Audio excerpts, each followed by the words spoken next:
আসসালামু আলাইকুম। আমি আপনাদেরকে আজকে দেখাবো হোটেল সি মুন এর রুম। তো আমরা একটা ফ্যামিলি রুম নিয়েছিলাম, সেখানে টিভি ছিল, চেয়ার ছিল, আর হচ্ছে এখানে 2টা বেড, যেহেতু আমরা 4জন পার্সন ছিলাম। তো এখানে আমি আপনাদেরকে এখন দেখাচ্ছি ওদের ওয়াশরুমটা, এবং ওয়াশরুমটা যথেষ্ট নিট অ্যান্ড ক্লিন ছিল। আমার খুবই পছন্দ হয়েছে, কারণ একটু বড়ও ছিল ওয়াশরুম। আসলে ওয়াশরুম একটু বড় হলেই আমার পছন্দ হয়। তো এখানে আবার বাথটাবও ছিল, যদিও এটা শুধু দেখার জন্যই, বাথটাব খুব একটা ইউজ করা হয় নাই।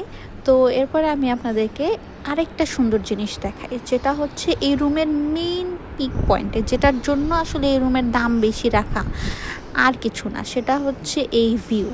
আপনারা জাস্ট দেখেন ভিউটা, মানে আমরা বাহিরে যাই নাই, আমরা আমাদের রুমের টাকা উসুল করার জন্য রুমেই বসেছিলাম। আমরা এখান থেকেই ভিউ দেখেছি, মানে খাবারও বাহিরে থেকে অর্ডার দিলাম,